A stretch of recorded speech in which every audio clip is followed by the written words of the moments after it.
스위스, 계좌, 비밀번호. 이 세 단어가 사람을 괴물로 만듭니다. 세미의 손이 빨라지는 순간부터 실수는 이미 예약돼 있었어요.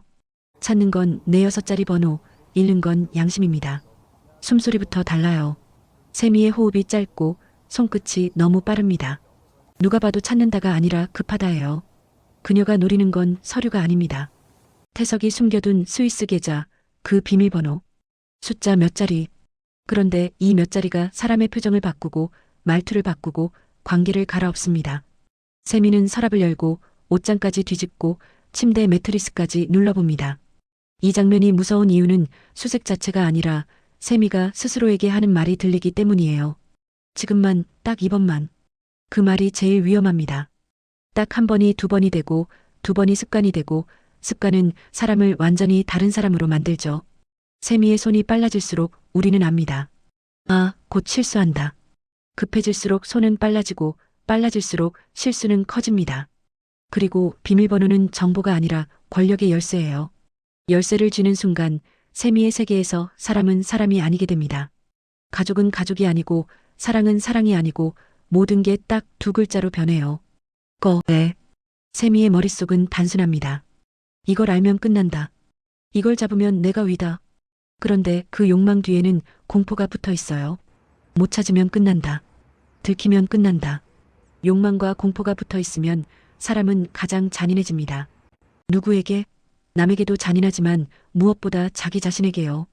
세미는 지금 양심을 접어서 한쪽에 밀어넣고 목표만 꺼내들고 있습니다. 문을 여는 순간 돌아갈 길이 닫힌다. 이 말은 방문이 아니라 마음의 문이에요.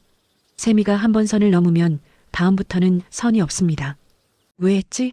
가 아니라 어디까지 할 수 있지? 로 바뀌거든요. 그게 권력의 논리입니다.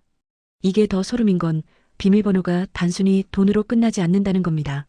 비밀번호가 열리는 순간 태석의 약점이 열리고 그 약점을 둘러싼 사람들의 얼굴이 바뀝니다. 웃던 사람이 차가워지고 차가웠던 사람이 갑자기 친절해지고 어제의 적이 오늘의 동지가 됩니다.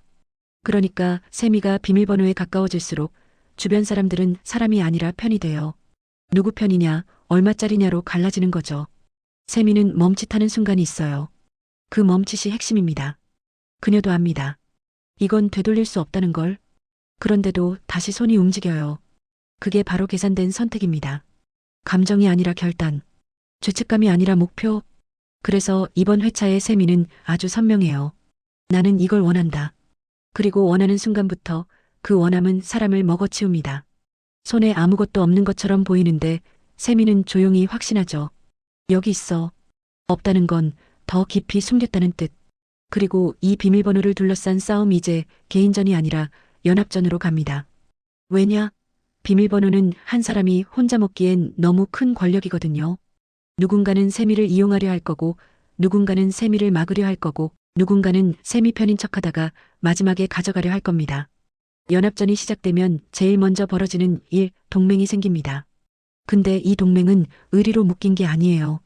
감정으로 붙는 동맹은 오래 못 갑니다. 목표로 붙는 동맹은 시작부터 날카롭고 끝은 더 잔인하죠. 그래서 하네라와 공난숙이 손을 잡는 순간 공기가 달라집니다. 지금부터는 누가 착한지 나쁜지가 아니라 누가 더 늦게 배신하느냐, 누가 마지막에 웃느냐가 중요해지는 구간이에요. 하네라가 먼저 말을 꺼냅니다. 회장님, 우리 이제 서로 돌려 말할 필요 없죠. 공난숙은 표정 하나 안 바꾸고 되묻습니다. 그래. 내가 원하는 게 뭐냐? 해라는 미소를 얹고 단어 하나를 또박또박 꺼내요. 비밀번호요. 그 순간 공난숙의 눈빛이 잠깐 멈춥니다. 그 비밀번호는 그냥 숫자 몇 자리가 아니거든요. 권력의 상징이고 사람을 움직이는 리모컨이고 누군가의 목줄을 잡는 고리입니다. 누가 그 숫자를 쥐느냐가 지금의 주인을 만들고 다음의 주인을 예약해요. 그래서 이건 돈 싸움처럼 보이지만 사실 사람 싸움입니다. 누구를 살릴지, 누구를 버릴지, 누가 위로 올라갈지, 누가 바닥으로 떨어질지. 숫자 몇 자리가 집안의 서열을 갈라버리는 칼이 돼요. 공난숙이 낮게 웃습니다. 너도 그걸 노리는구나. 해라는 고개를 끄덕이며 한마디를 더 얹어요. 저만 노리는 게 아니잖아요. 회장님도 원하시잖아요. 여기서 중요한 게 뭐냐면요. 비밀번호는 하나인데 손은 두 개라는 겁니다. 둘이 같은 걸 원한다는 건 협력처럼 보이지만 동시에 서로가 서로의 경쟁자가 되는 거예요. 그래서 동맹이 생기는 순간부터 이미 결말의 씨앗도 같이 뿌려집니다. 둘 다 속으로 계산합니다. 지금은 같이 간다. 나중엔 내가 가져간다. 이게 같은 편의 진짜 뜻이에요. 헤라가 조용히 선을 긋습니다. 전 싸우고 싶어서 온 게 아니에요. 이기고 싶어서 왔죠. 공난숙도 지지 않습니다. 이기려면 줄을 잘 서야지. 내가 내 줄에 설 거냐, 내가 내 줄에 설 거냐. 헤라가 바로 받아쳐요. 줄이요? 회장님, 이 판에 줄이 어딨어요. 다들 칼 들고 서 있는데. 맞아요. 동맹이 생기면 반드시 따라오는 공식이 있습니다. 공동의 적과 내부의 서열. 밖으로는 우린 같은 편이라고 말하지만 속으로는 이미 줄 세우기가 시작됩니다. 누가 정보를 쥐고 있는지, 누가 먼저 지시하는지, 누가 결정을 내리는지. 말투 하나, 호칭 하나로도 서열이 정해져요. 진짜 같은 편이면 굳이 같은 편이라고 확인하지 않습니다. 확인한다는 건 불안하다는 뜻이고 불안하다는 건 언젠가 서로를 의심할 거란 뜻이거든요. 공난숙이 헤라를 시험하듯 묻습니다. 그 비밀번호 내가 어떻게 찾을 건데? 헤라는 망설임 없이 대답해요. 사람이요. 숫자는 숨겨도 사람은 흔들리잖아요. 공난숙이 고개를 끄덕이며 말합니다. 좋아. 대신 잊지 마라. 같은 편이라는 말은 보호막이 아니야. 족쇄야. 헤라가 웃으며 답해요. 그래서 제가 회장님을 선택한 거죠. 보호가 아니라 힘을 원하니까요. 와, 이 대사가 왜 무섭냐면요. 둘 다 서로를 보호할 생각이 없다는 걸 대놓고 인정한 거거든요. 동맹은 평화가 아니라 전쟁의 준비입니다. 잠깐 한 팀인 척하는 휴전일 뿐이에요. 총구는 잠깐 내리지만 장전은 끝까지 해둔 상태로. 동맹이 탄생하는 순간 배신도 같이 태어납니다. 배신은 갑자기 튀어나오는 사건이 아니라 구조예요. 동맹이라는 포장지 안에 처음부터 들어있어요. 그래서 시청자는 대사를 곧이곧대로 듣지 않고 문장 사이에 빈칸을 보기 시작합니다. 헤라의 회장님이라는 호칭이 진짜 존중인지 계산인지, 공난숙의 조화가 허락인지 미끼인지. 이제 비밀번호 싸움은 누구 대 누구 같은 단순 구도가 아닙니다. 집안 전체가 얽히는 집안 싸움으로 번져요. 누가 누구 편인지가 수시로 바뀌고 편이 바뀔 때마다 사람이 바뀝니다. 어제는 도와주던 사람이 오늘은 침묵하고 어제는 냉정하던 사람이 오늘은 눈물을 무기로 씁니다. 헤라가 말하죠. 회장님, 우리 편을 먼저 정리해야 돼요. 공난숙은 단호하게 답합니다. 편은 정리하는 게 아니다. 만들어지는 거다. 돈과 두려움으로. 이 한마디에 모든 게 들어있어요. 연합전이란 결국 사람을 사람으로 보지 않는 전쟁입니다. 누가 얼마짜리인지, 누가 어디까지 하는지, 누가 먼저 꺾이는지로 판단하는 전쟁이죠. 이제 비밀번호 싸움은 집안 싸움으로 번집니다. 그리고 집안 싸움이 된다는 건 룰이 바뀐다는 뜻입니다. 밖에서 싸우면 상대만 쓰러뜨리면 되지만 안에서 싸우면 내 편부터 단속해야 하고 그 과정에서 더 잔인한 선택이 나옵니다. 헤라가 속으로 결론을 내립니다. 지금은 손을 잡는다. 하지만 비밀번호가 보이는 순간 손은 풀린다. 공난숙도 속으로 확신하죠. 저 아이는 쓸 수 있다. 하지만 오래 두면 위험하다. 동맹이 시작됐다는 말은 곧 배신의 날짜가 잡혔다는 말이에요. 이제 남은 건 하나입니다. 비밀번호가 열리는 순간 누가 주인이 되고 누가 퇴장하느냐. 그 결말로 달려가는 겁니다. 세호는 오래 참았습니다. 참는 동안 마음속에 쌓인 문장은 늘 같았어요. 난 인정받지 못했다. 난 버려졌다. 난 무시당했다. 이 세 문장이 머릿속에서 계속 반복되면 사람은 어느 순간부터 대화가 안 됩니다. 대화는 해결을 위한 건데 세훈에게 대화는 확인이거든요.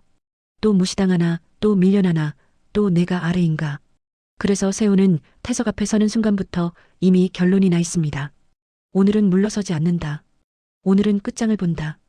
태석은 그걸 알아채고도 흔들리지 않아요. 아니, 흔들리지 않는 척을 하죠. 왜 소리치냐?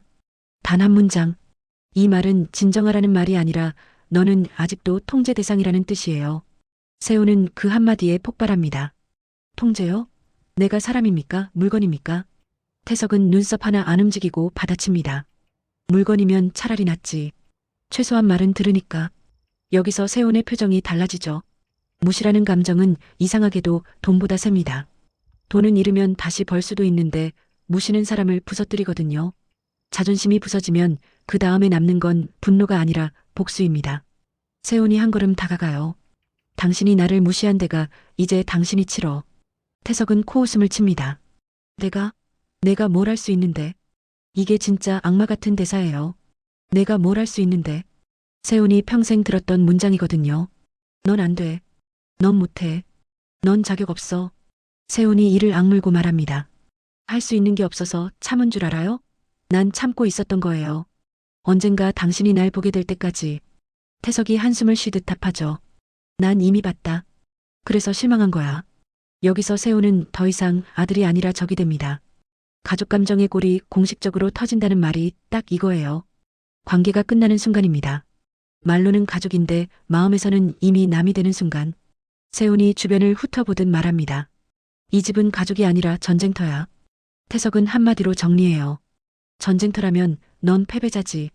이 대사가 들어가는 순간 시청자는 한 번 더 확 빨려 들어갑니다.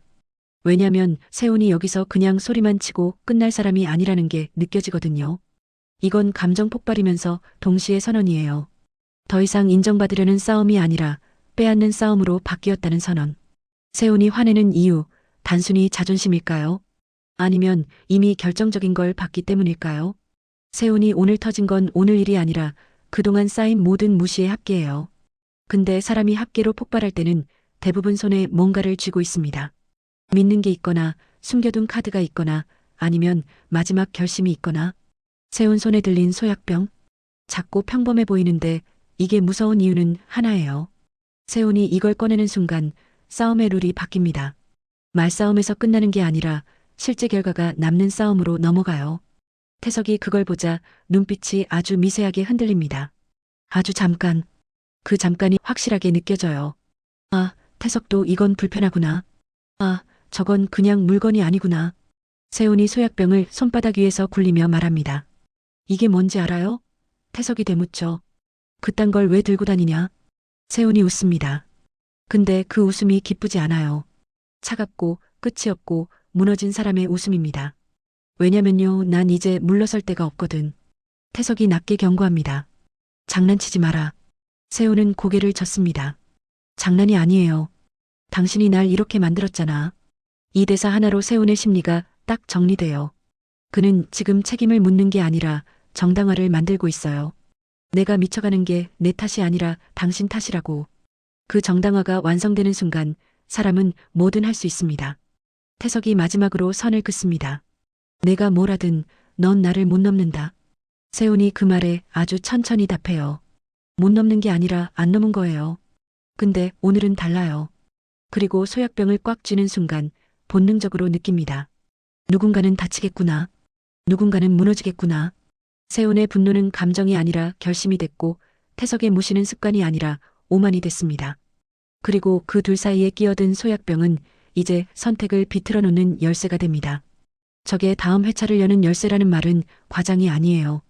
그 열쇠가 돌아가는 순간 문이 열리는 게 아니라 누군가의 인생이 닫힐 수도 있습니다. 이제 질문 하나만 남습니다. 세훈은 그 병으로 누구를 겨누는 걸까요? 태석일까요? 아니면 자기 자신일까요? 세훈이 병을 쥔 손을 가만히 내려다봅니다. 누가 묻죠? 그거 왜 들고 있어? 세훈은 대답을 피하지 않아요. 필요할 때가 있으니까. 이 한 문장이 이미 무섭습니다. 필요라는 말은 곧 준비했다는 뜻이니까요. 누군가 다시 묻습니다. 누구한테 쓸 건데? 세훈이 웃지도 않고 말합니다. 쓸 사람은 정해져 있어. 그 말 속에는 대상이 있다는 뜻도 있고 결심이 있다는 뜻도 있어요. 그냥 분노가 아니라 계획이 섞였다는 신호입니다. 첫 번째 가능성은 공격 카드입니다. 누군가를 무너뜨릴 치명타용. 이 경우 소약병은 칼보다 무섭습니다. 칼은 들키면 끝인데 병은 들켜도 변명이 되거든요. 그냥 약이야. 그냥 내 거야. 이 말 한마디로 죄책감도 의심도 잠깐 피할 수 있어요. 태석이 병을 보는 순간 눈빛이 미세하게 흔들렸다면 그건 이런 이유일 겁니다. 태석이 낮게 말하죠. 그런 걸로 협박할 생각하지 마. 세훈이 바로 받아칩니다. 협박이 아니야. 이제부터는 대가를 치르는 거지. 이 대사 하나로 공격 카드의 냄새가 확 납니다. 상대를 흔들어 무너뜨리려는 의지가 보이니까요. 두 번째 가능성은 자기 방어 카드입니다. 본인이 흔들릴 때 버티기 위한 진정 카드. 이건 겉으로는 덜 무서워 보이지만 사실 더 불안합니다. 왜냐면 이건 세훈이 이미 자기 안에서 무너지고 있다는 뜻이거든요. 사람은 괜찮을 때는 병을 주지 않습니다. 불안할 때, 버티기 힘들 때 손이 먼저 그쪽으로 갑니다. 누군가가 세훈을 보며 말할 수 있어요. 너 지금 괜찮은 척하지 마. 세훈은 짧게 대답합니다. 괜찮아. 괜찮아야 하니까. 이건 괜찮지 않다는 뜻이죠. 그래서 이 방향의 소약병은 폭발을 늦추는 장치처럼 보이지만 사실은 폭발이 가까워졌다는 신호탄이 됩니다. 억누르고 있다는 건 더 큰 것이 안에서 올라오고 있다는 뜻이니까요. 세 번째 가능성은 같이 망하자는 카드입니다. 여기서 자폭이라는 말은 몸을 다치게 한다는 의미가 아니라 관계와 판을 통째로 날려버리는 선택이에요. 폭로든 파탄이든 돌이킬 수 없는 행동이든. 세훈이 병을 손안에서 굴리며 말합니다. 나만 끝나는 건 억울하잖아. 누군가가 숨을 삼키며 묻죠. 너 설마? 세훈이 고개를 들고 눈을 맞춥니다. 설마가 아니라 이미 결정했어. 이 대사가 나오는 순간 심장이 철렁합니다. 이건 내가 망해도 너도 같이 망하자는 방식의 결단이거든요. 설득과 타협의 단계가 끝나고 파괴의 단계가 열립니다. 그래서 소약병이 무서운 이유는 병 자체가 아닙니다. 그걸 쥔 사람이 더 무섭죠. 뭘 하겠다는 사람이 무서운 게 아니라 뭘 하든 상관없다고 마음먹은 사람이 무섭습니다. 그 마음이 얼굴에 잠깐 스쳐 지나가요. 눈동자가 흔들리지 않는 순간, 대답이 짧아지는 순간, 말보다 행동이 먼저 나오는 순간, 그때 소약병은 단순한 물건이 아니라 결단의 아이콘이 됩니다. 그리고 여기서 이 챕터의 핵심 공식이 완성됩니다. 비밀번호는 돈이고 소약병은 결단입니다. 돈은 선택을 부르고 결단은 실행을 부릅니다.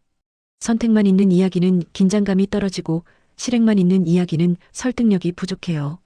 그런데 이 둘이 같은 판에서 만나면 이야기는 폭발합니다. 누군가는 돈 때문에 배신하고 누군가는 결단 때문에 선을 넘습니다. 그 순간부터 피해자는 우연이 아니라 구조가 돼요.